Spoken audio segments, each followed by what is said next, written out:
Hi అందరికీ నమస్కారం. ఈరోజు నేను మీకు ఎక్స్ప్లెయిన్ చేయబోయే సినిమా పేరు టెక్సాస్ కిల్లింగ్ ఫీల్డ్స్. ఈ సినిమా నెట్ఫ్లిక్స్ లో స్ట్రీమ్ అవుతుంది. ఇంకా డైరెక్ట్ గా కథలోకి వెళ్లే ముందు మీరు కనుక మన ఛానల్ కి ఫస్ట్ టైం వస్తే దయచేసి సబ్స్క్రైబ్ చేసి బెల్ ఐకాన్ ప్రెస్ చేయండి. ఎందుకంటే మన ఛానల్లో వచ్చే ఇలాంటి అద్భుతమైన క్రైమ్ థ్రిల్లర్ సినిమాలు మీరు అసలు మిస్ అవ్వకూడదు. కాబట్టి ఇంకా డైరెక్ట్ గా కథలోకి వెళ్తే ఈ సినిమా ఓపెనింగ్ కి ఒక నదిని చూపిస్తారు. ఆ నది పక్కన ఆగిపోయిన ఒక కారును చూపిస్తారు. కాకపోతే ఆ కారులో ఎవరు ఉండరు, కానీ అందులో ఒక అమ్మాయి ఐడి కార్డు ఉంటుంది, క్రిస్టియన్ అని చెప్పేసి. కట్ చేస్తే ఇప్పుడు మన కథలో ఇద్దరు హీరోలు చూపిస్తారు. అందులో కార్ డ్రైవింగ్ చేస్తున్న అతని పేరు బ్రెయిన్, ఆ తర్వాత కోటు వేసుకుని పక్కన కూర్చున్న అతని పేరు మైక్. అందులో బ్రెయిన్ మాత్రం రీసెంట్ గా ఈ ఊరికి వచ్చాడు. అదే సమయంలో వీళ్ళిద్దరికి ఒక ఇన్ఫర్మేషన్ వస్తుంది, ఒక చోట హత్య జరిగింది, అర్జెంట్ గా రండి చెప్పడంతో వీళ్ళిద్దరు కలిసి అక్కడికి బయలుదేరి వెళ్తారు. మరోవైపు రోడ్డుకి మధ్యలో నుంచున్న ఒక టీనేజ్ అమ్మాయిని చూపిస్తారు. ఆ అమ్మాయి పేరు యానీ. ఇంకోవైపు బ్రెయిన్ అలాగే మైక్ ఇద్దరు కలిసి ఆ చనిపోయిన అమ్మాయి ప్లేస్ కి వస్తారనమాట. వచ్చి చూస్తే ఆ అమ్మాయిని ఎక్కడో చంపి తీసుకొచ్చి ఇక్కడ పడేశారు. ఈ విషయం వాళ్ళిద్దరికి బాగా అర్థం అవుతుంది. ఆ తర్వాత మైక్ ఏమో ఆ అమ్మాయిని అతి భయంకరంగా ఫోటోలు తీసుకుంటూ ఉంటాడు. కాకపోతే అదే సమయానికి వర్షం పడటం వల్ల బ్రెయిన్ ఏం చేస్తారంటే ఒక కవర్ తీసుకొచ్చి ఆ అమ్మాయి మీద కప్పి ఆ అమ్మాయికి ప్రేయర్ చేస్తాడు. బ్రెయిన్ కొంచెం దేవుడి మీద నమ్మకం ఎక్కువ అనుకోండి. ఆ తర్వాత వాళ్ళిద్దరు అన్ని పనులు ముగించుకుని అక్కడ నుంచి బయలుదేరి వచ్చేస్తూ ఉంటారు. అలా వచ్చేటప్పుడు రోడ్డు పక్కన యానీ అనే అమ్మాయిని బ్రెయిన్ చూస్తాడు. బేసికల్ గా యానీ బ్రెయిన్ కి తెలుసు అనమాట. కారు అమ్మాయి దగ్గర ఆపి నువ్వేంటి ఈ టైంలో ఎక్కడ ఉన్నావు, ఇంటికి వెళ్ళాలి కదా, రోడ్డు మీద తిరుగుతున్నావు అని చెప్పేసి అంటంతో యానీ ఏమంటుందంటే మీకు మా అమ్మ గురించి తెలియదు, మా అమ్మకి చాలా మంది ఫ్రెండ్స్ ఉన్నారు, వాళ్ళు ఇప్పుడు ఇంట్లో ఉన్నారు, వాళ్ళందరూ వెళ్ళిపోయేంత వరకు ఇంటికి రావద్దని చెప్పింది, అందుకనే రోడ్డు మీద తిరుగుతున్నా అని చెప్పంటంతో బ్రెయిన్ కి కోపం వచ్చేస్తుంది అనమాట. ఒక అమ్మాయిని, అది కూడా టీనేజ్ అమ్మాయిని రోడ్డు మీద పెట్టి మీ అమ్మాయి ఇంట్లో ఏం చేస్తుందని చెప్పేసి యానీని కారు ఎక్కించుకొని డైరెక్ట్ గా వాళ్ళ ఇంటి దగ్గర తీసుకెళ్తాడు. ఒక ఇంపార్టెంట్ విషయం చెప్పడం మర్చిపోయాను, బ్రెయిన్ అలాగే మైక్ వీళ్ళిద్దరు పోలీసులు. ఆ తర్వాత వీళ్ళిద్దరు యానీ వాళ్ళ ఇంటి దగ్గరికి వెళ్తారు. వెళ్ళిన తర్వాత హారన్ కొడతారు. కాకపోతే యానీ వాళ్ళ అమ్మ బయటకు వస్తుంది, కానీ లోపల చాలా మంది మాట్లాడుకుంటూ ఉంటారు, వాళ్ళు అసలు బయటికి రారు. దాంతో మైక్ కోపం వచ్చేసి ఇద్దరు పోలీస్ ఆఫీసర్లు వచ్చినా కూడా వాళ్ళు అసలు బయటికి రాకుండా ఉంటున్నారని చెప్పేసి డైరెక్ట్ గా మైక్ లోపలికి వెళ్ళి లోపల ఉన్న అందరినీ బయటికి పంపిస్తాడు. దాంతో ఒక ముగ్గురు బయటకు వస్తారు. అలా వచ్చిన తర్వాత అందరినీ అక్కడ నుంచి వెళ్ళిపోమని చెప్పేసి ఆ మైక్ ఏం చేస్తారంటే యానీ వాళ్ళ అమ్మని తిడతాడు. ఏమండి అసలు ఏం చేస్తున్నారు మీరు, ఇంట్లో ఎంతమంది జనం ఏంటి, మీ అమ్మాయి రోడ్డు మీద తిరుగుతుంది ఏంటి అని చెప్పేసి అరుస్తూ ఉంటాడు.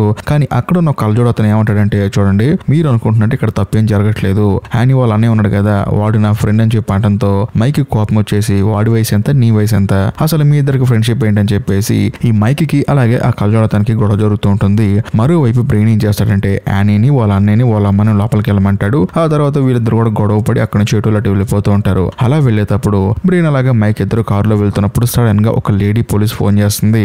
బేసికల్ గా ఆ లేడీ పోలీస్ కి మైక్ కి ఇద్దరికి పెళ్ళి, ఇద్దరు విడాకులు తీసుకున్నారు, కాకపోతే మాట్లాడుకోవట్లేదు. ఇప్పుడు సడన్ గా ఆ లేడీ పోలీసు బ్రెయిన్ కి ఫోన్ చేయడం వల్ల మనోడు కొంచెం ఇబ్బందిగా ఫీల్ అవుతూ ఉంటాడు. కానీ ఆ అమ్మాయి బ్రెయిన్ కి ఏం చెప్తుందంటే చూడండి ఇక్కడ ఒక కారు కనుక్కున్నాను, అందులో క్రిస్టియన్ ఒక అమ్మాయి ఐడి కనుక్కున్నానని చెప్పి అంటంతో ఈ సినిమా స్టార్టింగ్ లో మనకు ఒక కారు చూపించారు కదా, ఆ కార్ అని మనకు అర్థమైపోతుంది. వెంటనే బ్రెయిన్ కూడా ఎక్కడండి ఆ ప్లేస్ అని చెప్పి అంటంతో టెక్సాస్ కిల్లింగ్ ఫీల్డ్ అని చెప్పి అంటంతో ఈ బ్రెయిన్ కి మైండ్ బ్లాక్ అయిపోతుంది. ఎందుకంటే ఇంతకు ముందు అక్కడ చాలా మంది అమ్మాయిలు చనిపోయారు, ఆ కేసులన్నింటిలో హంతకుడిని కూడా ఎవరు కనిపెట్టలేకపోయారు. దాంతో ఈ లేడీ పోలీస్ ఏమంటుందంటే చూడండి ఈ కేసులో కనుక మీరు నాకు కొంచెం హెల్ప్ చేస్తే ఆ హంతకుడిని పట్టుకోవచ్చు అని చెప్పి అంటంతో బ్రెయిన్ ఏమంటాడంటే చూడండి ఇప్పుడు నేను పనిచేస్తున్న పోలీస్ స్టేషన్ పరిధి వేరు, మీరు పనిచేస్తున్న పోలీస్ స్టేషన్ పరిధి వేరు, నేను ఇప్పుడు అక్కడికి వచ్చి పని చేయాలంటే మీ హెడ్ ఆఫీసర్ మా హెడ్ ఆఫీసర్ తో మాట్లాడుకొని పర్మిషన్ గ్రాంటెడ్ చేస్తేనే అక్కడికి వచ్చి పని చేయగలని చెప్పి అంటంతో ఆ లేడీ పోలీస్ కూడా సరే అంటుంది. కట్ చేస్తే మరుసటి రోజు బ్రెయిన్ ఆ తర్వాత మైక్ వీళ్ళిద్దరు ఏం చేస్తారంటే ఈ సినిమా స్టార్టింగ్ లో వీళ్ళిద్దరు కలిసి ఒక అమ్మాయి శవం దగ్గరికి వెళ్ళారు కదా, ఆ అమ్మాయి ఫోటో తీసుకొని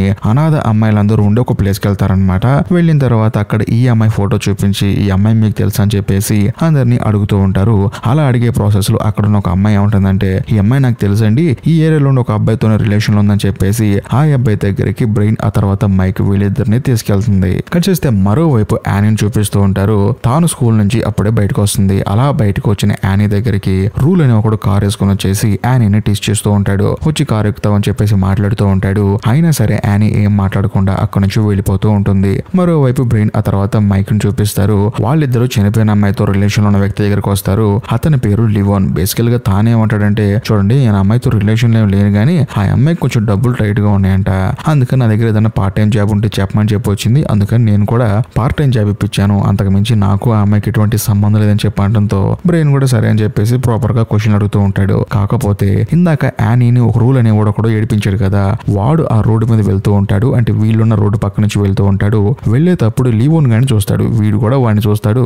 ఈ విషయాన్ని బ్రెయిన్ నోట్ చేసుకుంటాడు. నోట్ చేసుకుని సరే సార్ రేపు పొద్దున్న మీరు ఒకసారి పోలీస్ స్టేషన్ కి వస్తే ప్రాపర్ గా ఎంక్వైరీ చేసి పంపిస్తామని చెప్పి అంటంతో తాను కూడా సరే అంటాడు. మరోవైపు మైక్ ఏం చేస్తాడంటే యానీ వాళ్ళ ఇంటికి వెళ్ళినప్పుడు యానీ వాళ్ళ అమ్మతో ఒక అతను ఉన్నాడు కదా, కళ్ళజోడు పెట్టుకున్న అతనితో ఇతను గొడవ అయింది కదా, అతను పనిచేసే దగ్గరికి వెళ్ళి అసలు మనోడు ఎలాంటోడు, మంచోడా చెడ్డోడా, పని ఎలా చేస్తాడని చెప్పేసి తన గురించి ప్రాపర్ గా ఎంక్వైరీ చేస్తూ ఉంటాడు. అదే సమయంలో ఆ కళ్ళజోడు పెట్టుకున్నాడు కూడా మైక్ ను చూసి వీడింటి ఇక్కడికి వచ్చాడు, వీడు అసలు నన్ను వదలడా అని చెప్పేసి తనతో ఏం మాట్లాడకుండా అక్కడి నుంచి వెళ్ళిపోతాడు. కట్ చేస్తే మరుసటి రోజు బ్రెయిన్ అలాగే మైక్ వీళ్ళిద్దరు ఏం చేస్తారంటే ఈ సినిమా స్టార్టింగ్ లో చనిపోయింది కదా ఒక అమ్మాయి, ఆ అమ్మాయి అడ్రస్ కనుక్కొని డైరెక్ట్ గా అక్కడికి వెళ్తారు. వెళ్ళి చూస్తే అది వేశ్య గృహం అనమాట.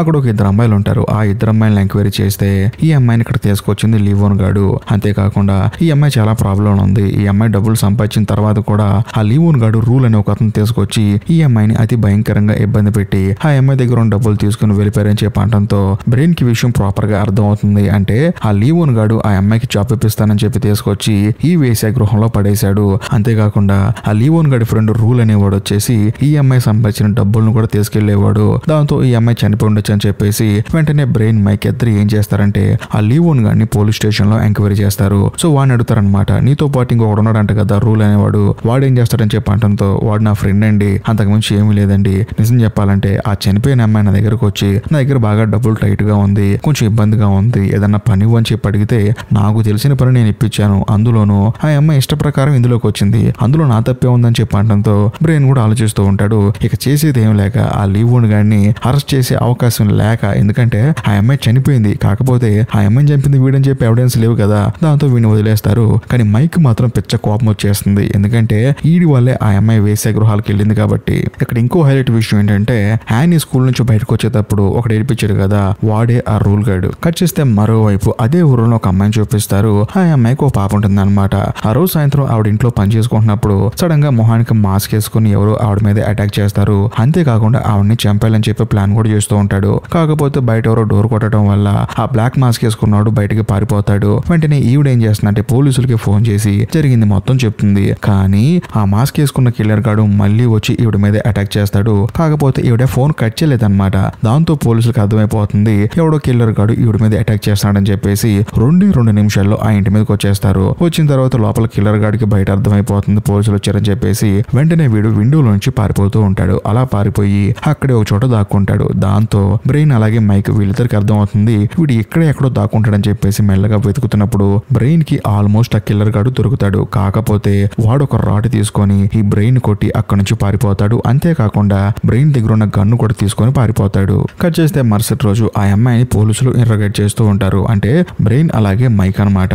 బ్రెయిన్ ఏమంటాడంటే మీ ఇంటి దగ్గర ఈ బ్యాగ్ ఒకటి దొరికింది, ఇందులో ఉన్న బట్టలు ఎవరు అని చెప్పి అడిగితే ఆ బట్టలు నావే అని చెప్పేసి అంటుంది. బ్రెయిన్ కి ఏం అర్థం కాదు. కాకపోతే కొంత సమయానికి మనోడికి అర్థమయ్యే విషయం ఏంటంటే ఈ కిల్లర్ గాడు మాస్టర్ ప్లాన్ వేసి ఒక్కొక్క ఇంటి మీద అటాక్ చేస్తున్నాడు. అంటే ఒక ఇంటి బయట బట్టలు ఆరేస్తాం కదా, అందులో అబ్బాయిల బట్టలు కనుక లేకపోతే కేవలం ఆడవాళ్ళు మాత్రమే ఉంటే వాళ్ళ మీద అటాక్ చేస్తున్నాడని చెప్పేసి బ్రెయిన్ అందరికీ చెప్తూ ఉంటాడు. కాకపోతే ఆ అమ్మాయి ఏమంటుందంటే చూడండి రాత్రి వచ్చింది కిల్లర్ ఒక్కడు కాదు ఇద్దరు, ఎందుకంటే ఒకడు డోర్ బయట ఉన్నాడు, ఇంకొకడు లోపల నన్ను చంపబోతున్నాడు. కాకపోతే వాడికి బయట ఉన్నోడికి ఏదో డౌట్ వచ్చి తలుపు కొట్టాడు, ఎందుకంటే బయట ఎవరో తనను చూసుండొచ్చు, అందుకని వీడు విండోలోంచి పారిపోయాడు. కాకపోతే అదే టైంలో నేను పోలీసులకు ఫోన్ చేసి ఇన్ఫార్మ్ చేశాను కదా, ఈ విషయం ఆ కిల్లర్ గాడికి తెలిసి వాడు పరిగెత్తుకుంటూ వచ్చి ఫోన్ కట్ చేద్దాం చెప్పేసి నన్ను అటాక్ చేశాడు. కాకపోతే ఈ లోపు మీరే వచ్చారని చెప్పడంతో మైక్ కి మైండ్ బ్లాక్ అయిపోతుంది. ఎందుకంటే ఒకరిని పట్టుకోవడానికి నానా ఇబ్బందులు పడుతున్నాం, ఇందులో ఇద్దరు కిల్లర్లా అని చెప్పేసి మనోడు ఆలోచిస్తూ ఉంటాడు. కరెక్ట్ గా అదే సమయానికి పోలీస్ స్టేషన్ కి ఒక ఫోన్ వస్తుంది.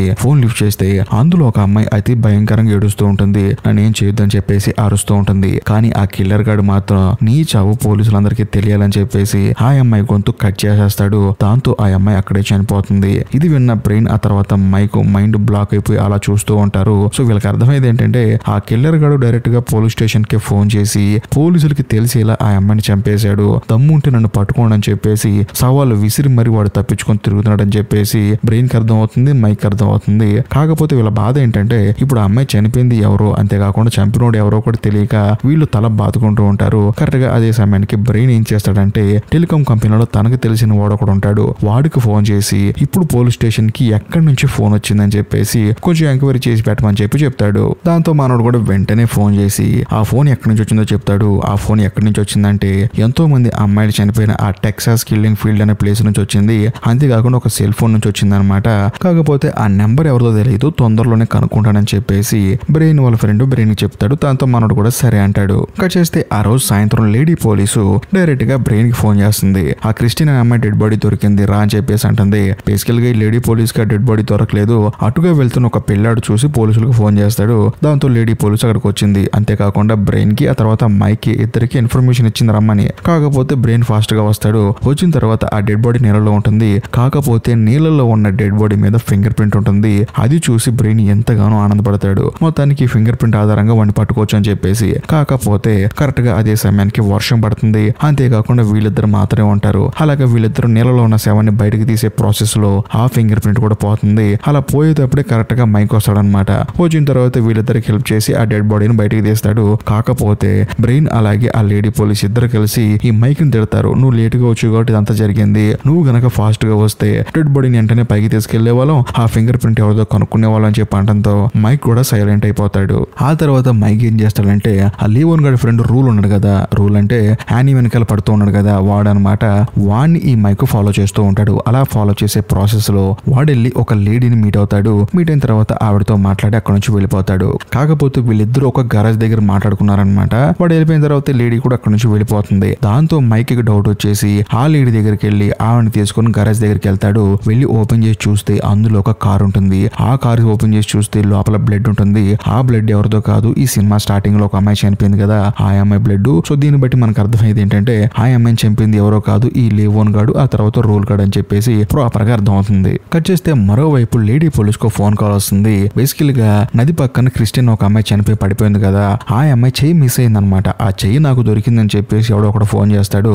దాంతో ఆ లేడీ పోలీసు బ్రెయిన్ తీసుకుని వెళ్తుంది. వెళ్ళిన తర్వాత చెయ్యి చెక్ చేస్తే ఆ చేతికి ఉండాల్సిన ఉంగరం మిస్ అయిపోయి ఉంటుంది. ఎందుకంటే చేతి మీద మార్క్ ఉంటుంది, కాకపోతే ఉంగరం మిస్ అయిపోతుంది. దాంతో బ్రెయిన్ ఏం చేస్తాడంటే ఆ చెయ్యి గురించి ఎవరైతే ఇన్ఫర్మేషన్ ఇచ్చాడో వాడి దగ్గరికి వెళ్ళి అడుగుతాడు. వాడేమో నాకు తెలియదు అంటాడు. కానీ వాడిని పెచ్చగొట్టుడు కొట్టిన తర్వాత వాడి మెడలో ఆ ఉంగరం కనిపిస్తుంది. దాన్ని తీసుకుని బ్రెయిన్ వచ్చేస్తాడు. అంతేకాకుండా బ్రెయిన్ వాళ్ళ ఫ్రెండ్ టెలికాం కంపెనీలో పనిచేస్తున్నాడు కదా, మనోడు ప్రాపర్ గా ఆ నెంబర్ ఎవరిదని చెప్పి ఎంక్వైరీ చేసి చూస్తే ఆ నెంబర్ ఎవరిదో కాదు, చనిపోయిన క్రిస్టియన్ అనే అమ్మాయిది అనమాట.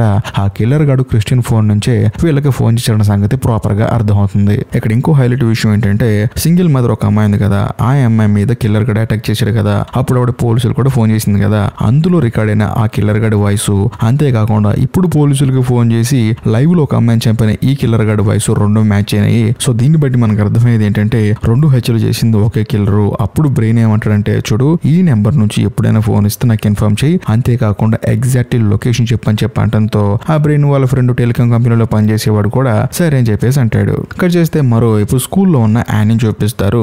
యానీ ఏంటంటే కొంచెం అలరా చేస్తుంది అనమాట, అది కూడా భయంకరంగా చేస్తుంది. దాంతో అక్కడ ఉన్న టీచర్ డైరెక్ట్ గా బ్రెయిన్ కి ఫోన్ చేసి ఈ అమ్మాయి నుంచి తీసుకెళ్ళండి, భయంకరంగా అల్లరి చేస్తుందని చెప్పి అనడంతో బ్రెయిన్ కూడా వచ్చేసి యానీని కారు ఎక్కించుకొని తీసుకెళ్తూ ఎందుకు ఇలా చేస్తావు అని చెప్పేసి తనతో మాట్లాడుతూ ఉంటాడు. తాను మాత్రం సైలెంట్ గా ఉంటుంది. కరెక్ట్ గా అదే సమయంలో డిపార్ట్మెంట్ నుంచి బ్రెయిన్ కి ఫోన్ వస్తుంది అనమాట. ఈ అమ్మాయి ముందు మాట్లాడితే బాగోదని చెప్పేసి ఒక సూపర్ మార్కెట్ దగ్గర కార్ ఆపి తనకు కొంచెం డబ్బులు ఇచ్చి లోపలికి వెళ్ళి పాలు బయట తీసుకురమ్మని చెప్పేసి పంపిస్తాడు. దాంతో యానీ కూడా సరే అని చెప్పేసి లోపలికి వెళ్తుంది. ఈ గ్యాప్ లో బ్రెయిన్ ఏంటంటే చక్కగా ఫోన్ మాట్లాడుతూ ఉంటాడు. కాకపోతే యానీ ఆ సూపర్ మార్కెట్ లోకి వెళ్ళిన తర్వాత యానీని ఎవడో కిడ్నాప్ చేస్తాడు. మరోవైపు బ్రెయిన్ ఏమో చక్కగా ఫోన్ మాట్లాడి ఈ అమ్మాయి ఏంటి లోపలికి వెళ్ళి ఇంకా రాలేదని చెప్పేసి లోపలికి వెళ్తాడు. వెళ్ళి చూస్తే అక్కడ యానీ ఉండదు. ఇంకో విషయం ఏంటంటే అసలు యానీ లోపలికి వచ్చిన విషయం ఆ సూపర్ మార్కెట్ లో పనిచేసేవాడు తెలియదు. ఎందుకంటే కరెక్ట్ గా అదే సమయానికి ఆవిడ వాష్రూమ్ కి వెళ్ళింది అనమాట. ఈ గ్యాప్ లో ఈ బ్రెయిన్ ఏం చేస్తాడంటే లోపలికి వెళ్ళి అంతా వెతుకుతూ ఉంటాడు. పక్కన ఒక సీసా పగిలిపోయి కనిపిస్తుంది అనమాట. దాంతో బ్రెయిన్ కి అర్థమైపోతుంది యానీ కిడ్నాప్ అయిందని చెప్పేసి. వెంటనే తనకు ఒక ఐడియా వస్తుంది అనమాట. అదేంటంటే తన ఫ్రెండ్ చెప్పాడు కదా టెలికాం కంపెనీలో పనిచేసేవాడు టెక్సాస్ కిల్లింగ్ ఫీల్డ్ లోంచి ఫోన్ వచ్చిందని చెప్పేసి, అంతేకాకుండా ఆ కిల్లింగ్ చేసేవాడు కూడా అక్కడికి వెళ్ళి ఫోన్ చేస్తున్నాడని చెప్పి ఇన్ఫర్మేషన్ ఉంది కదా. వెంటనే ఆ మ్యాప్ తీసుకొని డైరెక్ట్ గా అక్కడికి కార్ వేసుకుని వెళ్తాడు. వెళ్ళి వెతికే ప్రాసెస్ లో అక్కడ యానీ సాక్స్ కనిపిస్తుంది. దానికి కూడా భయంకరంగా బ్లడ్ ఉంటుంది. వెంటనే బ్రెయిన్ ఏం చేస్తాడంటే మైక్ కి ఫోన్ చేస్తాడు. కాకపోతే మనోడు లిఫ్ట్ చేయడు. ఆ తర్వాత బ్రెయిన్ మైక్ కి ఒక వాయిస్ మెసేజ్ పెడతాడు. ఇలా జరిగింది మొత్తం చెప్పి యానీ కిడ్నాప్ అయింది, ఆ స్పాట్ కూడా అని చెప్పేసి అడ్రస్ ప్రాపర్ గా చెప్పి అక్కడికి నీ కుక్కను తీసుకొని రా అని చెప్పేసి బ్రెయిన్ మైక్ కి వాయిస్ మెసేజ్ పెడతాడు. కానీ మరోవైపు మైక్ ఏం చేస్తున్నాడంటే కారు ఏదైతే షెడ్ దగ్గర దొరికిందో అక్కడ వెయిట్ చేస్తుంటాడు అనమాట. ఎందుకంటే అక్కడికి లివోన్ రూల్ ఇద్దరు వస్తారని చెప్పేసి. కాకపోతే ఆ కార్ షెడ్ దగ్గరికి రూల్ గారు మాట్లాడిన ఆ లేడీ వచ్చేసి కార్ ని తగలబెడుతూ ఉంటుంది. దాంతో ఈ మైక్ వెళ్ళి ఆపుతూ ఉంటాడు. కరెక్ట్ గా అదే సమయానికి వాళ్ళిద్దరు అక్కడికి వస్తారు. ఇక్కడ ఈ మైక్ ను చూసి వాళ్ళు అక్కడి నుంచి పారిపోతూ ఉంటారు. అదే సమయంలో మైక్ కూడా వాళ్ళని చేస్తూ ఉంటాడు. ఒక సందర్భంలో వాళ్ళు అక్కడి నుంచి తప్పించుకొని పారిపోతారు. దాంతో మైక్ చేసేదేం లేక తన ఫోన్ తీసుకొని చూస్తే అందులో బ్రెయిన్ వాయిస్ మెసేజ్ ఉంటుంది. వెంటనే తన కుక్కను తీసుకొని ఆ టెక్సాస్ కిల్లింగ్ ఫీల్డ్ కి వెళ్తాడు. వెళ్ళిన తర్వాత బ్రెయిన్ ఏం చేస్తాడంటే ఆ కుక్కకి యానీ సాక్స్ వాసన చూపించి ఆ అమ్మాయి ఎక్కడుందో కనుక్కోమని చెప్పేసి కుక్కను పంపిస్తాడు. దాంతో ఆ కుక్క కూడా యానీ బాడీ దగ్గరికి వెళ్తుంది. వెళ్ళి చూస్తే ఆ అమ్మాయి కొనూపురుతుంటుంది అనమాట, చనిపోలేదు. వెంటనే బ్రెయిన్ ఏమంటాడంటే ఈ అమ్మాయి నువ్వు తీసుకెళ్లి హాస్పిటల్లో జాయిన్ చెయ్యి, నేను నీ కుక్క ఇక్కడే ఉంటాము, ఆ కిల్లర్ గాళ్ళు ఖచ్చితంగా ఇక్కడికి వస్తారు, వచ్చిన తర్వాత వాళ్ళని పట్టుకుంటాం అని చెప్పి అనడంతో మైక్ కూడా సరే అని చెప్పేసి యానీని తీసుకొని అక్కడ నుంచి హాస్పిటల్ కి బయలుదేరి వెళ్తాడు. ఆ తర్వాత బ్రెయిన్ మాత్రం అక్కడే ఉంటాడు. అది కూడా సాయంత్రం అయిపోయిన తర్వాత కూడా ఆ కిల్లర్ గాడి కోసం వెయిట్ చేస్తూ ఉంటాడు. అలా వెయిట్ చేసేటప్పుడు సడన్ గా కిల్లర్ గాడు వస్తాడు. సో వచ్చిన కిల్లర్ గాడి ఎవడో కాదు, యానీ వాళ్ళ ఇంటికి వెళ్తాడు కదా కళ్ళజోడు పెట్టుకుని ఒకడు, వాడే ఆ కిల్లర్ గాడు అనమాట. దాంతో బ్రెయిన్ కి మైండ్ బ్లాక్ అయిపోతుంది. బేసికల్ గా లీవోన్ ఆ తర్వాత రూల్ వాళ్ళిద్దరు ఒకప్పుడు కిల్లర్లే, కాకపోతే ఇప్పుడు జరిగిన కిల్లింగ్స్ కి వాళ్ళకి సంబంధమే లేదు. ఇక్కడ ఇంకో హైలైట్ విషయం ఏంటంటే బ్రెయిన్ గన్ను పట్టుకొని ఆ కళ్ళజోడు పెట్టుకున్నవన్నీ కంట్రోల్ చేస్తూ ఉంటాడు. కానీ సడన్ గా వెనకాల నుంచి ఎవరో ఒక అతను గన్ను పట్టుకొని బ్రెయిన్ ని బెదిరిస్తూ ఉంటాడు. వాడు ఎవడో కాదు, యానీ వాళ్ళ అన్నయ్య అనమాట. సో దీన్ని బట్టి మనకు అర్థమయ్యేది ఏంటంటే వీళ్ళిద్దరు కలిసి అందరినీ చంపుతూ ఉన్నారు. అంతేకాకుండా యానీ వాళ్ళ అన్నయ్య యానీనే చంపుదాం అనుకున్నాడు. మరీ ముఖ్యంగా ఒక సింగిల్ మాత్రం ఉంది కదా, ఒక ఆవిడ మీద అటాక్ చేశారు కదా, అప్పుడు ఇద్దరు వచ్చారని చెప్పింది కదా, అదే నిజము. వీళ్ళిద్దరే ఆవిడ ఇంటికి వెళ్ళారు. కాకపోతే వాళ్ళిద్దరు కలిసి బ్రెయిన్ ని కన్నుతో కాల్చి చంపేసి అక్కడ నుంచి వెళ్ళిపోతారు. మరోవైపు మైక్ ఏం చేస్తాడంటే యానీని హాస్పిటల్లో జాయిన్ చేసి లేడీ పోలీసుని తీసుకొని కిల్లింగ్ ఫీల్డ్ కి బయలుదేరి వస్తూ ఉంటాడు అనమాట. అలా వచ్చేటప్పుడు మైక్ కి ఎవరో ఫోన్ చేస్తారు. ఫోన్ చేసి మీ ఓడి బ్రెయిన్ ఉండు కదా, వాడిని చంపేసాము, కావాలంటే వెళ్ళి చూసుకో అని చెప్పి అనడంతో మైక్ కి మైండ్ బ్లాక్ అయిపోతుంది. అసలు ఎవడు ఫోన్ చేశాడు, ఎవడు రాను అని చెప్పేసి. దాంతో తనకి ఏం అర్థం కాక కార్ ని చాలా వేగంగా నడుపుతూ ఉంటాడు. అలా నడిపేటప్పుడు అదే కార్ లో ఉన్న బ్రెయిన్ ఫోన్ కి ఫోన్ వస్తుంది అనమాట. ఫోన్ చేసింది ఎవరో కాదు, బ్రెయిన్ వాళ్ళ ఫ్రెండ్ ఉండు కదా టెలికాం కంపెనీలో పనిచేసే అతను ఫోన్ చేసి ఆ కిస్టిన్ ఫోన్ నుంచి ఫోన్ ఇస్తే చెప్పమని చెప్పావు కదా, ఆ ఫోన్ ఖచ్చితంగా యానీ వాళ్ళ ఇంటి పక్కన ఉన్న లొకేషన్ నుంచి వస్తుందని చెప్పేసి అంటంతో మైక్ కి ప్రాపర్ గా అర్థం అవుతుంది ఇవన్నీ చేసింది ఎవడో కాదు, ఆ కళ్ళజోడు వాడే అని చెప్పేసి వెంటనే ఈ లేడీ పోలీస్ ని టెక్సాస్ ఫీల్డ్ కి పంపించి తాను డైరెక్ట్ గా యానీ వాళ్ళ ఇంటి దగ్గరకు వస్తాడు. వచ్చిన తర్వాత పక్కింటికి కొంచెం దూరంలో ఉండి ఈ మైక్ ఏం చేస్తాడంటే ఇందాక తనకు నెంబర్ నుంచి ఫోన్ వచ్చింది కదా, ఆ నెంబర్ కి ఫోన్ చేస్తాడు. ఎగ్జాక్ట్లీ అదే ఇంట్లో ఫోన్ రింగ్ అవుతూ ఉంటుంది. కరెక్ట్ గా అదే సమయంలో యానీ వాళ్ళ అన్నయ్య ఆ ఫోన్ లిఫ్ట్ చేస్తాడు. మళ్ళీ మైక్ కాల్ కట్ చేస్తాడు. మళ్ళీ కన్ఫర్మేషన్ కోసం ఇంకోసారి ఫోన్ చేస్తాడు. మళ్ళీ కాల్ కట్ చేస్తాడు. అలా కాల్ వచ్చి కట్ అవుతూ ఉంటుంటే ఆ కళ్ళజోడుకి డౌట్ వచ్చేసి బయటకు వస్తాడు. చూస్తే బయట ఏమో మైక్ ఉంటాడు. మైక్ ని చూస్తాడు అనమాట ఆ కళ్ళజోడు. వెంటనే మైక్ కూడా వెంటనే ఫోన్ చేస్తాడు. ఆ తర్వాత ఆ ఫోన్ కాల్ ని యానీ వాళ్ళ అమ్మాయి ఎత్తుతుంది అనమాట. మీ అమ్మాయిని మీ అబ్బాయి చంపేశాడు, జాగ్రత్త అని చెప్పేసి అంటంతో ఆవిడకి మైండ్ బ్లాక్ అయిపోయి తన కొడుకుని అడుగుతుంది అసలు ఏం జరుగుతుందా అని చెప్పి అడిగితే పాప మనోడికి భయం వేసి అన్ని చెప్పేస్తాడు. అసలు ఏం జరిగిందంటే ఈ కళ్ళజోడుకి అమ్మాయిని చంపడం అంటే చాలా ఇష్టం అనమాట. అలా చంపుతున్నప్పుడు తను ఒక్కడే ఉంటున్నాడని చెప్పేసి ఇంకొకటి తోడు కావాలని చెప్పేసి యానీ వాళ్ళ అన్నయ్యకి ఈ విషయం చెప్తాడు. అమ్మాయిని చంపితే చాలా బాగుంటుంది, కిక్ వస్తుందని చెప్పి అనడంతో మనోడు కూడా సరే అని చెప్పేసి ఆ ఫీల్డ్ లోకి ఎంటర్ అవుతాడు. చక్కగా అందరినీ చంపుకుంటూ తిరుగుతూ ఉంటాడు. కాకపోతే యానీ వల్ల పోలీసులు ఇంటికి వస్తున్నారు కదా, అలా పద్దాకలు పోలీసులు రావడం వల్ల ఈ కళ్ళజోడు వాడి గురించి పోలీసులు ఎంక్వైరీ చేస్తున్నారు. అంతేకాకుండా యానీ వాళ్ళ అమ్మ గురించి కూడా పోలీసులు ఎంక్వైరీ చేస్తున్నారు. ఇలా చేసుకుంటూ పోతే ఏదో ఒక రోజు దొరుకుతాం అని చెప్పేసి అసలు యానీనే చంపేద్దాం అని చెప్పేసి ఇద్దరు ప్లాన్ వేశారు. దాంతో అందుకని చిల్లిని అక్కడ తీసుకెళ్ళానమ్మా, అమ్మని చంపింది నేను కాదమ్మా అని చెప్పేసి అనడంతో వాళ్ళ అమ్మకి మైండ్ బ్లాక్ అయిపోతుంది. ఈ గ్యాప్ లో యానీ వాళ్ళ అమ్మ ఏం చేస్తుందంటే నా కూతుర్ని చంపావని చెప్పేసి కత్తి తీసుకొని కళ్ళజోడు వాడి మీద అటాక్ చేస్తుంది. అదే సమయంలో యానీ వాళ్ళ అన్నయ్య కూడా గన్ను తీసుకొని ఆ కళ్ళజోడు వాడిని కాల్ చేస్తాడు. కాకపోతే ఆ కళ్ళజోడు పెట్టుకున్న దగ్గర ఒక గన్ను ఉంటుంది. ఆ గన్ను తీసుకొని ఇద్దరు తల్లి కొడుకుల్ని అక్కడే చంపేస్తాడు. కాకపోతే మనోడు ఒంట్లో ఓపిక ఉండదు అనమాట. ఈ గ్యాప్ లో మైక్ ఒక పెద్ద గన్ను పట్టుకుని అక్కడికి వస్తాడు. మరోవైపు ఆ కళ్ళజోడు వాడు కూడా ఎలాగో నన్ను చంపేస్తాడు అని చెప్పేసి చంపేయని చెప్పి అంటాడు. కాకపోతే మైక్ ఏమంటాడంటే నువ్వు ఎంత మందిని చంపావు, వాళ్ళని ఎన్ని ఇబ్బందులు పెట్టావు, ఇప్పుడు నేను చంపేశాననుకో సింపుల్ గా చనిపోతావు, అలా కాదు నువ్వు కూడా అన్ని ఇబ్బందులు పడాలని చెప్పేసి తనను చంపకుండా అక్కడి నుంచి తీసుకెళ్లిపోతాడు. కట్ చేస్తే కథ కొన్ని సంవత్సరాల తర్వాత ఓపెన్ అవుతుంది. బేసికల్ గా ఆ కళ్ళజోడు వాడిని అరెస్ట్ చేసి పోలీస్ స్టేషన్ లో వేశారు. అంతేకాకుండా లీవోన్ గాని రూల్ గాని కూడా తీసుకెళ్లి పోలీస్ స్టేషన్ లో వేశారు. ఆ తర్వాత మైక్ ఏం చేస్తాడంటే యానీని తీసుకెళ్లి వాళ్ళ ఇంట్లో వదిలిపెట్టి ఈ ఇంట్లో నీకేం కావాలో తీసుకెళ్ళి అని చెప్పి అంటాడు. దాంతో ఆమె కూడా సరే అని చెప్పేసి తీసుకొచ్చుకుంటుంది. ఆ తర్వాత కార్ ఎక్కి కూర్చుంటుంది. వెంటనే మైక్ ఆ అమ్మాయిని తీసుకెళ్లి ఒక ఇంటి దగ్గర ఆపుతాడు.